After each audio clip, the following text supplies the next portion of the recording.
안녕하세요. 저는 40대 후반 여자입니다. 저는 남자를 고를 때 신중하게 고르는 편이에요. 요즘 젊은 사람들이 썸이라는 걸 많이 한다고 하잖아요. 제 성격에는 상상도 할 수 없는 일이죠. 확실한 성격이라 그런 것도 있지만 엄마의 영향도 컸어요. 사실 엄마는 아빠한테 속아서 결혼했거든요. 아빠가 엄마에게 빠지는 바람에 재산이며 직장이며 모든 걸 숨겼어요. 물론 사랑해서 그랬다고 할 수는 있지만 엄마 입장에서는 믿었던 사람이 자신을 속인 거나 마찬가지잖아요. 그게 너무 억울하셨던 나머지 어릴 때부터 저에게 남자 믿지 말라 하곤 하셨죠. 그런 모습을 보고 자란 저였기에 남자를 고를 때는 그 누구보다 신중할 수밖에 없었죠. 처음 남자를 만나게 된 건 대학생 때였어요. 제 친구들은 학창시절에 한 번씩 연애를 해봤지만 저는 성인이 되기 전까지 남자와 교제할 마음이 없었거든요. 대학생이 되고 나서도 딱히 연애할 마음은 없었어요. 동기 남자들 중에 저를 좋아해서 고백하는 사람도 꽤 있었어요. 그런데 왠지 20살 남자들은 어려 보이더군요. 물론 저도 20살이긴 하지만 그래도 제 눈엔 동갑 남자애들은 아직 어려 보였어요. 무엇보다 20살 남자는 신중함이라고는 1도 찾아볼 수 없었죠. 저에게 고백했다가 차이면 다른 동기한테 가서 고백하곤 했었어요. 신중한 저로서는 그런 남자와는 도저히 사귈 수 없었죠. 그런데 선배들 중에 남자로 느껴지는 선배가 있었어요. 제가 그리던 이상형에 조금 가깝긴 했지만 그렇다고 마음을 빼앗길 정도는 아니었죠. 전 외형보다 내면을 보던 사람이었기에 이상형이라고 해도 단번에 빠지거나 하지는 않았어요. 그런데 그 선배는 외형뿐만 아니라 내면도 따뜻한 사람이었어요. 그래서 후배들한테 인기가 많았어요. 발렌타인데이가 되면 그 선배 사물함에는 초콜릿으로 가득 차곤 했었죠. 사실 저도 주고 싶은 마음은 있었지만 너무나도 인기가 많았기에 쉽사리 다가갈 수 없었답니다. 하루는 신입생들이 인사를 안 한다고 단체를 기합을 받는 날이 있었어요. 학번마다 기합 주는 선배가 정해져 있거든요. 그런 선배들은 꼰대들이 많았어요. 선배라는 권유를 내세워서 후배들을 마음대로 하곤 했죠. 제 대학 시절만 해도 후배들에게 욕설을 퍼붓는다거나 폭행하는 행위는 비리로 유지했어요. 그런 일이 있을 때마다 분노가 끌어올랐지만 신입생은 아무 힘이 없었죠. 한참 기합을 받고 있는데 선배 한 명이 나타나서는 중재시키더군요. 다름 아닌 제가 좋아하는 선배였어요. 그 선배의 이름이 유석 선배였거든요. 유석 선배는 기합을 주고 있는 선배에게 그만하라며 신입생들을 돌려보내라고 하더군요. 선배들 간에 실랑이가 벌어졌어요. 이러다가 큰일이 나는 게 아닌가 하는 생각이 들었죠. 유석 선배는 일단 저희를 밖으로 나가게 했어요. 그 모습에 기합을 주던 선배가 유석 선배 멱살을 잡더군요. 순식간에 손을 낚아채더니 기합 주던 선배를 내려 꽂아버렸어요. 바닥에 쓰러진 선배는 꼼짝을 못하더군요. 유석 선배는 다시 한번 신입생들을 괴롭히면 가만 안 둔다며 이 시간 이후로 기합을 없앨 거라고 했어요. 그 모습에 저뿐만 아니라 다른 학생들도 모두 반해버리고 말았죠. 심지어 남자애들까지 선배를 멋있어 했어요. 그날 이후 유석 선배의 인기는 하늘을 찔렀어요. 더 이상 범접할 수 없는 사람이 되어버렸죠. 저는 선배가 운영하는 동아리에 들어가게 되었어요. 선배는 타악 동아리를 운영했거든요. 큰 북을 치는 동아리였기에 지금까지는 남자 학생들에게 인기가 많았지만 유석 선배가 동아리장을 맡고 나서부터는 여자 학생들이 더 많아졌죠. 전 선배 때문에 들어간 게 아니라 학창시절부터 사물놀이 활동을 해왔던지라 차출되어 갔었죠. 정원 초과로 들어가기 힘든 상황에 저만 차출되어 가니 많이들 부러워하더군요. 동아리에서도 선배의 인기는 하늘을 찔렀어요. 선배가 북을 치기 때문에 여학생들은 선배의 팔뚝을 구경하기 위해 모여들곤 했죠. 심지어 다른 동아리 학생들도 구경을 오곤 했었어요. 거기다 자장한 성격이었기에 악기 치우는 일을 후배들에게 시키지 않고 같이 하더군요. 다른 선배들은 그런 유석 선배의 행동을 싫어했죠. 그렇게 되면 후배들이 버릇이 없어진다고 하더군요. 그렇지만 유석 선배는 그런 반응을 전혀 신경 쓰지 않았어요. 하루는 동아리 회식이 있던 날이었어요. 모두들 유석 선배 옆에 앉기 위해 혈안이 되어 있었죠. 전 그 경쟁에 끼고 싶지도 않았어요. 물론 선배 옆에 앉고 싶은 마음은 있었지만 대학 입시보다 치열했기 때문에 마음을 접을 수밖에 없었어요. 그런데 선배는 저더러 옆에 오라고 하더군요. 할 이야기가 있다고 했어요. 심장이 미친 듯이 뛰기 시작하더군요. 의도치 않은 상황에 당황했어요. 그 전까지 저와 한마디도 나눈 적도 없고 심지어 친하게 지낸 적도 없었거든요. 그런 저에게 옆에 앉으라고 하니 당연히 당황스럽지 않겠어요? 전 모두의 시세를 받으며 선배 옆에 갔어요. 너 유선이 맞지? 나랑 이름이 비슷해서 쉽게 외워지더라고. 불편하게 있지 말고 편하게 있어. 혼내려고 부른 것도 아닌데 왜 이렇게 긴장을 해? 기합 주는 것 같이 보이잖아.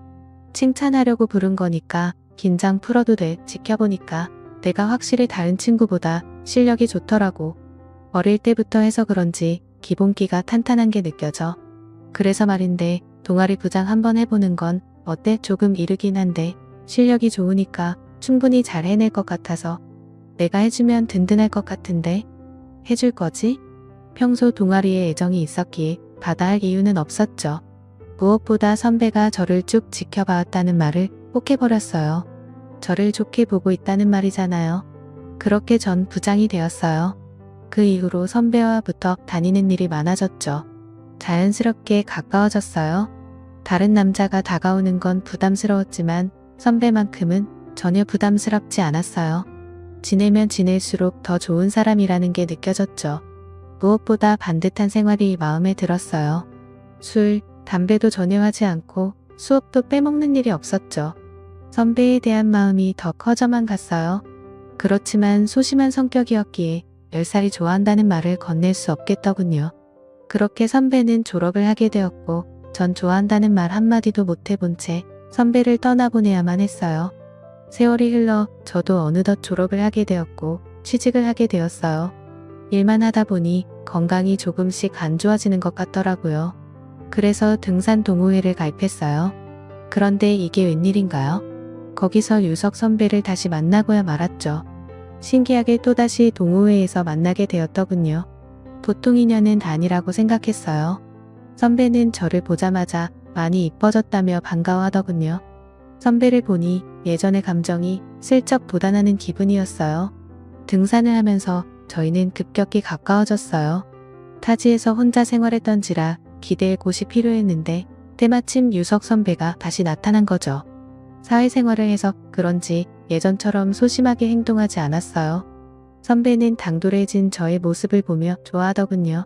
저희는 또다시 급격히 가까워지기 시작했고 이번에는 제 마음을 솔직하게 말했어요. 그렇게 저희는 긴 시간을 돌고 돌아 결국 만나게 되었어요. 학교 다닐 때도 그랬지만 여전히 반듯한 사람이더군요. 그런데 조금 이상한 부분이 있었어요. 유독 엄마를 많이 챙기더군요. 데이트하는 도중에는 엄마하고 통화를 하더군요. 처음에는 그 모습이 보기 좋았어요. 엄마와 친하게 지내는 아들의 모습이 보기 좋잖아요. 그런데 제가 생각했던 것보다 너무 자주 연락을 하는 거예요. 결혼까지 생각하고 있었기에 그 모습이 조금 불편하긴 했지만 그렇다고 뭐라 할 수 있는 건 아니잖아요. 결혼하면 괜찮아지겠거니 하고 넘겼어요. 그렇지만 아직까지는 결혼에 대한 확신이 없었어요. 남자친구가 얼마를 버는지도 자세히 몰랐거든요. 저보다는 잘 버는 것 같았지만 왠지 모르게 수입을 숨긴다는 생각이 들었어요. 결혼하기 위해서는 무엇보다 경제적인 부분을 공유하는 것이 중요하잖아요. 하루는 남자친구가 조금 이상하더군요. 좋은 식당을 예약했다며 마치고 저녁을 먹자고 했어요. 누가 봐도 프로포즈를 위해서 예약한 식당 같았어요. 전 속아주는 척을 했죠. 왠지 모르게 내심 기대가 되더군요. 아니나 다를까 제 생각대로 프로포즈를 하더군요. 멋지게 반지를 꺼내면서 결혼을 해달라고 하더군요. 속으로는 기쁘지만 겉으로는 너무 기뻐하진 않았어요. 그런데 아무리 봐도 반지가 너무 비싸다는 느낌이 들었어요. 제가 생각하는 범위의 가격이 아닌 것 같더군요. 물어봐야 할지 말아야 할지 고민을 하다 결국 물어봤어요. 오빠 그런데 이거 반지 비싼 걸로 알고 있는데 얼마야? 너무 무리한 거 아닌가 싶어서. 내 성격 알잖아. 이런 비싼 거 필요 없는데. 괜히 내 생각해서 그런 거면 다른 거라도 상관없어. 걱정하지 마. 내가 이 정도 반지 해줄 능력 없는데 결혼하자고 했겠어? 비싸긴 해도 충분히 내가 감당할 수 있는 금액이니까 부담스러워하지 마. 설마 부담스럽다고 결혼 안 하고 그러는 건 아니지? 결혼을 할 사이인데 얼마나 버는지는 알아야 할 것 같아서 물어봤어요. 오빠 결혼까지 약속한 사이면 대충 얼마 버는지는 다 알잖아. 그런데 난 오빠가 얼마 버는지 모르거든. 반지 사는 거며 하고 다니는 거 보면 내가 생각하는 것보다는 훨씬 많이 버는 것 같다는 생각이 들어서 도대체 얼마를 벌면 그런 반지를 살 수 있는 거야? 너 지금 나 의심하는구나. 충분히 그럴 수 있지. 일반 회사원 치고는 내가 좀 많이 쓰긴 해. 그런데 걱정할 필요 없어. 나쁜 짓 한 것도 아니고 내 돈으로 한 거니까. 사실 비트코인으로 크게 벌었거든. 회사 다니며 모은 거랑 엄마가 준 거랑 해서 투자를 했는데 생각보다 수입이 크게 났어. 그러니까 너무 걱정하지 않아도 돼. 뭐 오빠 원래 그런 거 하는 성격 아니었잖아. 그냥 투자한 건데 그런 성격이 따로 있나. 돈 벌고 싶은 사람은 누구나 그럴 수 있는 거지. 너무 위험하게 생각하지 마. 불법도 아니고 이걸로 돈 버는 사람 많다니까. 그리고 난 안정적이게 하고 있어서 걱정 안 해도 돼. 지금까지 잃은 적 한 번도 없어. 내 친구들 중에서는 딴 사람 아무도 못 봐서 그런 거지. 결혼하고는 안 했으면 좋겠어. 난 개인적으로 그런 건 딱 질색이야. 알겠어. 결혼하면 안 할 테니까 걱정 말고 행복하게 살 고민만 해. 비트코인이 불법은 아니지만 불안하긴 하잖아요. 그리고 결혼하고는 다들 안정적이고 싶잖아요. 남편이 비트코인을 한다면 좋아할 부인이 어디 있겠어요? 결혼을 하면 절대 손대지 않을 거라는 확답을 받아낸 뒤 저희는 결혼을 하게 되었습니다. 생각보다 신혼집 구하는데 어려움을 겪었던지라 잠시 동안은 오빠가 살던 집에 머무르기로 했어요. 좁은 집에 같이 살다 보니 불편한 점이 한두 가지가 아니더군요. 어서 빨리 집을 구해 나가야겠다는 생각뿐이었어요. 그런데 오빠는 집을 구할 생각이 전혀 없어 보이더군요. 거기다 하루 종일 핸드폰만 만지고 있었죠. 제가 알던 옛날의 모습이 아니었어요. 같이 있을 때나 밥을 먹을 때도 온통 핸드폰만 바라보고 있었어요. 하루는 핸드폰을 뺏어서 봤죠. 제 생각대로 비트코인을 하고 있다군요. 결혼 전 하지 않겠다는 약속을 어긴 것이었죠. 오빠 내가 이거 하지 말라고 했지. 결혼하자마자 약속을 어기면 어떡해? 이런 사람인 줄 알았으면 진작에 결혼 약속하지 않았어. 원래 이런 사람 아니었잖아. 도대체 비트코인이 뭐라고 사람을 이렇게 만들어 놓는 거야? 유선아 걱정 마. 이번 상승만 끝나면 바로 뺄 거야. 내가 혼자 좋으려고 이러는 줄 알아? 우리 신혼집은 남부럽지 않은데 가야 할 거 아니야. 이번만 잘 버티면 좋은 아파트 장만할 수 있으니까 걱정 말고 조금만 기다려줘. 이것만 끝나면 절대로 안 할게. 맹세한다니까. 미쳤어? 거기 우리 신혼집 돈까지 다 넣었다는 거야. 거기 오빠 돈만 있는 거 아니잖아. 도저히 못 참아. 어서 빼. 당장 그 돈 안 빼면 나 오늘이라도 이혼할 수 있어. 내가 무슨 도박을 하는 것도 아니고 왜 그러냐? 그리고 지금까지 한 번도 잃은 적 없다고. 난 항상 안전하게 하니까 잃을 거 없어. 흥분 가라앉히고 한 번만 딱 믿어주라. 내가 보기에는 내가 너무 세상 물정을 모르는 것 같아. 요즘 같은 시국에 코인 안 하는 사람이 어디 있냐? 그러지 말고 이번 한 번만 딱 눈 감아주라. 어떻게 해서든 원금은 안 잃게 해놨으니까 걱정 안 해도 돼. 원금은 건칠 수 있다는 말에 폭하더군요. 결국 저는 조금 지켜보기로 결심했죠. 원금만 잃지 않는다면 나쁜 장사는 아니라고 생각했거든요. 어쩔 수 없이 지켜보기로 마음먹었죠. 그러던 어느 날 퇴근 시간이 지났는데도 들어오질 않더군요. 연락을 해도 받지 않았어요. 밤늦게 되도록 아무 소식이 없더라고요. 점점 불안해지기 시작했어요. 남편과 연락이 닿을 수 있는 사람은 모조리 다 해봤지만 아무도 남편의 행방을 아는 사람은 없었어요. 불길한 예감이 들더군요. 머릿속을 스쳐 지나가는 생각이 하나 있더군요. 바로 코인이었죠. 혹시나 코인이 잘못되는 바람에 남편이 나쁜 마음을 먹지 않을까 생각했어요. 경찰에 신고를 해야 할지 말아야 할지 망설여지더군요. 그렇게 아침까지 이러지도 못하고 저러지도 못한 채 발만 동동 굴렀어요. 그때 시어머님께서 전화가 오셨어요. 유석이 지금 우리 집에 와 있어. 너무 걱정하지 말거라. 술이 떡이 돼서 들어와서는 한참을 울더라고. 이놈이 글쎄 신혼집 장만해야 하는 돈을 비트코인으로 다 날렸다지 뭐냐. 도저히 너한테 말할 용기가 없어서 날 찾아와서 도와달라며 한참을 매달리다 이제 겨우 잠들었어. 어쩌겠냐. 이렇게 된 거 받아들일 수밖에. 신혼집은 내가 알아서 장만해 줄 테니 유석이 너무 혼내지 말고 액땜했다고 생각해. 한두 푼도 아니고 그 큰 돈을 액땜했다고 생각하는 게 말이 되는 건가요? 너무나도 큰 배신감에 당장이라도 이혼을 하고 싶은 마음이 생기더군요. 남편은 제가 예전에 알던 성실한 사람이 아니었어요. 코인을 하면서 돈을 아주 쉽게 보더군요. 진지하게 알아보고 결혼하지 말았어야 하는 건데 그래도 다행히 살아는 있더군요.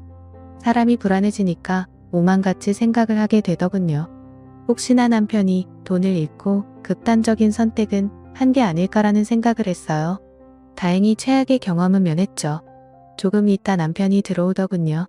제 눈을 마주치지 못했어요. 땅만 보고 있더군요.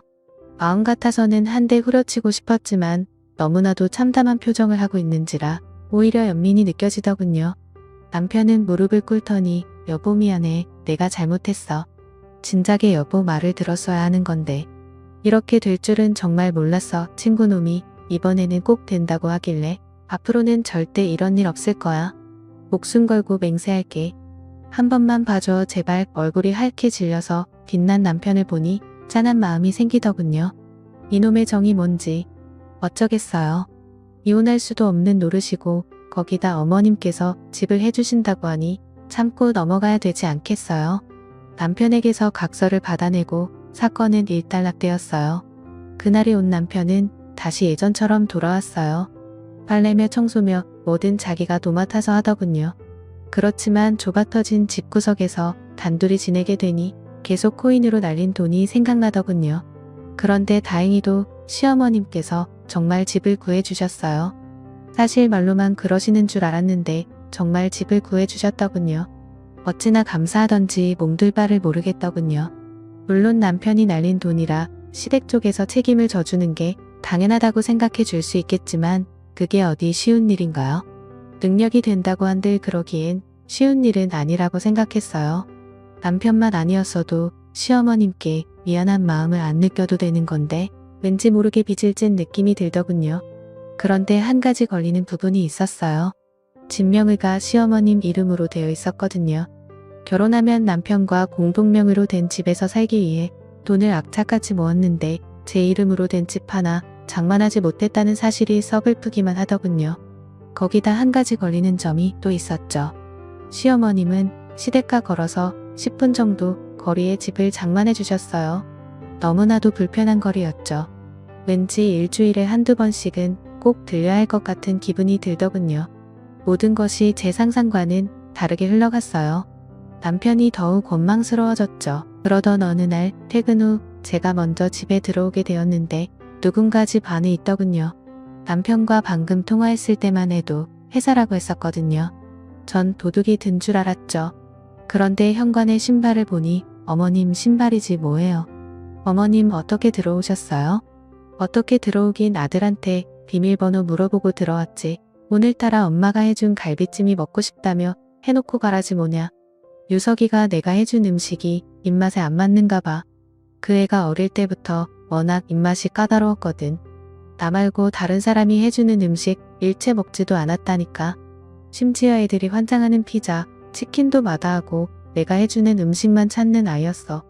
결혼하면 어쩌려나 걱정했는데 다행히 별말 없어서 마누라 음식이 입맛에 맞는가 보다 생각했는데 그게 아니다구나. 여태껏 참으면서 살았다지 뭐야. 내가 해준 음식이 맛없어서 그런 게 아니고 그의 입맛이 워낙 까다로워서 그런 거니까 너무 신경 쓰지 마라. 그리고 너도 일하는데 제대로 밥할 시간이 어딨냐. 내가 가끔씩 와서 밥 차려주고 갈게. 부담될 생각 없다. 그냥 너희 없을 때 잠시 왔다 갈 거니까 너무 신경 쓰지 말 거라. 대한민국 어떤 며느리가 이런 상황에 신경을 쓰지 않을 수 있겠어요. 순간 남편이 미워지더군요. 전 남편이 들어오자마자 한 소리 했어요. 아니 어떻게 한마디 상의도 없이 이럴 수 있어? 집 청소도 제대로 안 해놨는데 어머님이 빨래까지 다 하셨단 말이야. 도대체 나를 얼마나 못난 며느리로 만들어야지 속이 풀리겠어. 결혼한다면 달라진다는 말이 당신한테는 예외일 줄 알았는데 당신도 똑같은 남자였구나. 가면 갈수록 실망이다. 어떻게 해서든 어머님 못 오게 해. 내 음식이 입맛에 안 맞으면 그냥 시댁으로 가서 밥을 먹고 와. 그럼 될 거 아니야. 이런 거 가지고 트집을 잡고 그러냐? 우리 없을 때 엄마가 잠시 와서 살림 도와주겠다는데 뭐가 불만이야. 그리고 당신도 퇴근하고 밥하는 거 귀찮아 했잖아.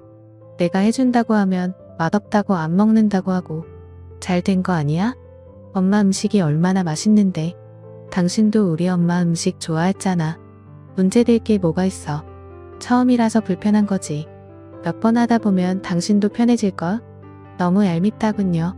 결혼하고 나서부터 계속 얄미운 질문 골라서 하더군요. 자기야 자기 엄마니까 편하겠지만 저는 절대 편해질 수 없었어요. 아무리 잘해주신다고 해도 편해질 수 없는 부분이었죠. 그날 이후 시어머님은 시도 때도 없이 집을 방문하셨어요. 전 언제 시어머님이 오실 줄 모른다는 불안감에 편히 집에 있을 수 없었어요. 하루는 어머님께서 저희 집에서 보낸 김치를 드시고는 이거 사돈이 직접 담그신 거니? 액젓을 조금 많이 넣는 스타일이신 것 같네? 유석이는 이런 거 잘 못 먹거든. 너는 어차피 김치도 잘 안 먹는 것 같다구만. 이제부터 사돈한테 김치 보낼 필요 없다고 해라. 이제부터 내가 다 담글 테니 걱정할 거 없다. 너 저번에 내가 해준 김치 맛있다며 담그는 법 좀 알려달라고 하지 않았냐? 이제 집도 가까우니 굳이 알려줄 필요 없이 내가 담가서 가져다 주마. 바깥일 하면 김치 안 담아도 돼. 힘들고 시간 낭비야. 제가 김치를 잘 먹는 편은 아니지만 그래도 가끔씩은 먹거든요. 시엄마 김치는 예의상 맛있다고 한 거지 제 입에 맞는 건 친정엄마가 해준 김치였어요. 그런데 어쩌겠어요. 어머님이 저렇게 말씀하시니 안 된다고 할 수도 없는 노릇이잖아요. 김치는 그렇다 치지만 점점 다른 것에도 손을 대기 시작했어요. 하루는 퇴근을 하고 돌아왔는데 가구 구조가 바뀌어 있다군요. 어머님 이게 무슨 일이에요? 이거 이렇게 놓으면 더 불편한데. 집에서 작업 편하게 하려고 일부러 침대 옆에 책상 놓은 건데 작업하다 잡으면 바로 침대로 놓을 수 있게 한 거거든요. 책상은 창문을 바라보고 놓는 게 좋은 거래. 탁 트인 경치를 바라봐야지 좋은 기운이 들어온다는구나. 방에서는 잠만 자고 책상은 이곳으로 빼는 게 훨씬 보기 좋아. 잠자는 곳인데 옆에 지저분하게 그게 뭐니? 선들도 엉켜있고. 내가 정리하는 애는 기통차게 하거든. 바깥일이랑 마찬가지로 집안 살림도 계속해야지 느는 거야. 그건 알겠는데요. 그래도 여기는 제가 생활하는 공간이잖아요. 무엇보다 제가 편한 게 우선인데 이러시면 어떡해요. 집이 남한테 보여주는 공간도 아니고 자기 편하자고 사는 공간인데 이렇게까지 하시는 건 아니라고 봐요. 내가 지금 나조차고 이러는 줄 아니? 너희 퇴근하고 들어왔을 때 집 깔끔하면 얼마나 좋아. 다 너희들 위해서 이렇게 하는 건데 참 섭섭하게 말하는구나. 정 마음에 안 들면 내가 다시 다 바꿔놓으마. 그럼 되는 거지? 아니에요. 어머님 제가 좀 신경이 날카로웠나 봐요. 다시 보니 어머님께서 해놓으신 게 훨씬 깔끔하게 보기 좋은 것 같네요. 고생 많으셨어요. 그래도 다음에 이런 일 하실 때는 상의 한 번만 해주세요. 어머님이 워낙 서운해하시길래 넘어가긴 했지만 이게 서운해야 할 일인가요? 누가 봐도 시어머님이 너무 과한 행동을 한 게 아닌가요? 사실 시어머님이 이렇게까지 하는 데는 이유가 있었어요. 시아버님이랑은 이혼을 하시고 혼자서 지내셨거든요. 제가 생각하기에는 집을 해주신 것도 홀로 지내는 게 외로워서 그러신 것 같아요. 그렇지만 이건 해도 너무한 거 아니겠어요? 요즘 같은 세상에 이러는 시엄마가 어디 있겠어요? 남편에게 말해봤지만 얼마나 자기 엄마를 지극정성으로 생각하던지 저더러 이해하라고 하더군요. 연애 때 진작에 알아봤어야 하는 건데 엄마에게 지극정성인 남자들은 부인을 힘들게 한다고 하잖아요. 옛말은 하나도 틀린 게 없다는 생각이 들더군요. 안 그렇겠어요? 다들 경험에서 나오는 말이니 당연할 수밖에요. 더 이상은 이런 식으로 살 순 없었어요. 어떻게 해서든 남편에게 날린 돈을 마련하라고 했어요. 남편은 지금으로서는 힘들다고 하더군요. 전 더 이상 물러날 수 없어 집 비밀번호를 변경했어요. 남편에게도 알려주지 않았죠. 일을 하고 있는데 어머님께 연락이 와서는 당장 비밀번호를 말하라고 하더군요. 저는 말할 수 없다고 했어요. 더 이상 제 허락 없이는 집에 못 들어간다고 했죠. 일하는 내내 계속해서 어머님은 전화를 하시더군요. 전 일부러 받지 않았어요. 퇴근 후 집에 들어갔을 때 전 경악을 금지 못했어요. 어머님이 집에 들어와 계시더군요. 업체를 불러 현관문을 뜯어버리신 거지 뭐예요. 너무나도 당혹스러웠어요. 어머님은 저를 보시더니 너 지금 나랑 장난하는 게야? 내 멋대로 현관 비밀번호를 바꾸면 어쩌자는 거야? 내가 오는 게 그렇게도 싫었니? 그럼 진작에 말을 하던가. 꼭 이런 꼴을 봐야겠어? 제가 미리 말씀드렸잖아요. 제 허락 없이는 이제 이 집에 못 들어온다고요. 그게 그렇게 어려우세요? 제가 있을 때 오시면 되잖아요. 집주인이 오지 말라는데 굳이 오셔서는 이런 사달을 내셔야만 했어요? 너 지금 뭐라고 했냐? 말은 바로 해야지. 집주인은 나지. 이 집 명이 누구로 되어 있는지 잊어나 본데 내 이름으로 되어 있어. 허락을 해도 내가 하든가 말든가 하는 거지 어디서 내 멋대로 행동하고 있어. 힘들 때는 고맙다면서 어쩔 줄 몰라 하더니만 내가 몇 번 해서 집안일 좀 해줬다고 토라져서는 이러는 게 웃기지도 않니? 너 지금 뭐라고 했냐? 말은 바로 해야지. 집주인은 나지. 이 집 명이 누구로 되어 있는지 잊어나 본데 내 이름으로 되어 있어. 허락을 해도 내가 하든가 말든가 하는 거지 어디서 내 멋대로 행동하고 있어. 힘들 때는 고맙다면서 어쩔 줄 몰라 하더니만 내가 몇 번 해서 집안일 좀 해줬다고 토라져서는 이러는 게 웃기지도 않니? 너 지금 나랑 기싸움 하자는 거냐? 도대체 내가 못해준 게 뭐가 있어서 이런 꼬락서니를 비우는 게야? 물론 내 아들이 돈 날려서 억울하긴 하겠지만 너도 책임이 없다고 할 수는 없지. 부부 생활에 한 사람의 책임이란 없다. 결국 너도 그걸 허락해줬으니 이런 일이 벌어지는 거 아니냐? 현관문까지 뜯고 들어와서는 적반하장으로 나오시는 어머님의 모습을 보고 있자니 한숨밖에 안 나오더군요. 더 이상은 이 집구석에서 살기 싫었어요. 그냥 좁아터진 집에 살더라도 아무런 간섭도 받지 않고 살고 싶었죠. 어머님, 집 해주신 건 고마운데 누가 해달라고 했어요? 그리고 어머님도 그 애한테 비트코인 해보라며 부추기셨다면서요. 다 들었어요. 처음에 시작한 계기도 어머님이 해보라고 해서 했다고 하던데요. 집 구해주신 것도 미안하셔서 그런 거 아니에요? 저희 신혼집 못 구한 건 어머님도 어느 정도 책임이 있으신 거예요. 너 지금 말 다 했냐? 이제야 본색을 드러내는구만. 오냐오냐 해주니까 아주 머리 끝까지 기어오르라고 해. 지금까지는 밖에서 일하고 들어온다고 봐줬는데 더 이상은 그러면 안 되겠어. 앞으로는 내 마음대로 왔다 갔다 할 거니까 그렇게 할 거라. 한 번만 더 비밀번호 변경했다가는 그땐 정말 가만 안 있을 줄 알아. 이럴 거면 처음부터 집을 구해주지 말던지. 남편에게 이 사실을 말하니 남편은 오히려 어머님 편을 들더군요. 순간 혈압이 치솟아 올랐어요. 어릴 때부터 부모님이 싸우는 걸 보고 있으면 절대 아빠 같은 남자는 안 만나야지 맹세를 했는데 아무 소용이 없더군요. 이렇게 신중히 고르고 고른 남자마저도 이 모양이니 결혼은 마치 로또라는 생각이 들더군요. 남편은 어머님이 이혼하시고 적적하셔서 저런 거라며 계속해서 시어머님 편을 들었어요. 도대체 뭐가 당당해서 저러는 건지 이해가 안 되더군요. 그럼 당신이 애당초 이런 일을 만들지 말던가. 이게 다 당신 때문에 벌어진 일 아니야?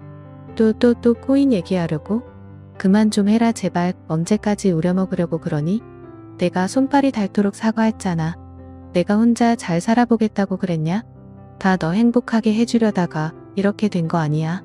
그런데도 계속 그렇게 삐딱하게 굴고 싶어. 그리고 다른 집 같았으면 이 정도 집 장만해주지도 못했어. 우리 엄마 정도 되니까 해주시는 거지. 입장 바꿔서 당신이 돈 다 날렸다 치자. 그럼 어떻게 됐을 것 같아? 장인어른 장모님이 이런 집 장만해주셨겠어? 천만에 절대 안 해주셨을걸? 안 해주시기보다는 그럴 능력도 없으시지. 이제야 남편의 본 모습을 알게 되었어요. 속으로는 저의 집을 얕보며 살고 있었던 거예요. 남편이 실체를 알게 된 이상 결혼 생활을 이어나가는 건 불가능했어요. 이미 한 번의 큰 잘못으로 남편에 대한 신뢰가 크게 떨어진 상태에서 이런 일까지 생기니 더더욱 같이 살 마음이 사라지더군요. 이혼을 해야겠다는 확신이 들었어요. 전 그날 보러 집을 나가버렸어요. 남편에게는 전화로 이혼 통보를 했어요. 그제서야 잘못했다 하더군요. 다시는 이런 일 안 만들겠다며 예전과 같이 빌기 시작했어요. 집을 나가고 부모님 집에서 머물렀거든요. 그런데 거기까지 찾아와서 하루가 멀다 하고 비로되는 거예요. 제가 어떻게 이런 남자와 결혼했을까 싶더라고요. 결국 시어머님까지 대동에 찾아왔어요. 시어머님은 마지못해 저한테 잘못했다며 자기 아들이랑 살아달라고 하더군요. 둘 다 어찌나 꼴 보기 싫던지 저는 절대로 마음 바꿀 생각이 없다고 딱 잘라 말했어요. 알아보니 이혼 서류는 충분하더군요. 코인으로 날려먹은 돈 중에는 제 돈도 있었으니까요. 제 의지와는 상관없이 남편이 마음대로 쓰다가 날려먹은 거니까 소송을 하더라도 제게 유리했어요.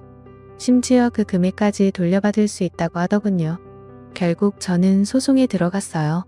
남편은 법원 앞에서까지 무릎 꿇고 빌더군요. 시어머님도 집을 제 명의로 해준다며 제발 이혼하지 말고 자기 아들과 같이 살아달라고 하더군요. 시어머님도 이혼을 하셨기에 아들만큼은 그런 꼴 당하게 하기 싫었나 봐요. 그러거나 말거나 이미 돌아선 제 마음은 그런 사사로운 감정에 흔들리지 않았죠. 결국 저는 남편과 이혼을 하게 되었고 날려먹은 제 돈까지 다시 찾게 되었어요. 속은 후련했지만 이혼을 하고 며칠 동안은 생송생송하더군요. 당연히 그렇지 않겠어요. 아마 이혼을 하신 분이라면 제가 무슨 말을 하는지 다 아실 거예요. 그렇다고 해서 절대 후회하지는 않아요. 단지 가끔씩 공허함이 몰려올 뿐이죠. 그 공허함을 극복하기 위해 취미생활을 시작했어요. 예전부터 손으로 만드는 걸 좋아해서 가죽 공방을 시작했죠. 그런데 생각보다 적성에 너무 잘 맞는 거예요.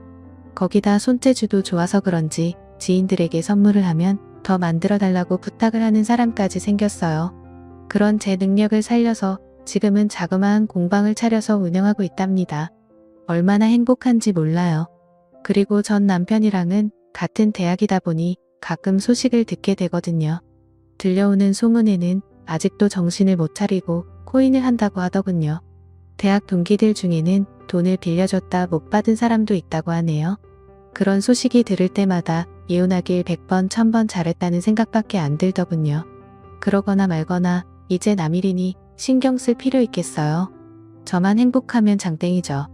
아무튼 전 지금의 생활에 너무 만족하며 지내고 있어요. 이 행복을 지키기 위해 그 누구보다 최선을 다해 살고 있습니다. 돌싱이라고 의기소침해 지지 말고 저처럼 모두 행복한 삶을 찾았으면 하는 바람입니다. 오늘의 사연은 여기까지입니다. 감사합니다.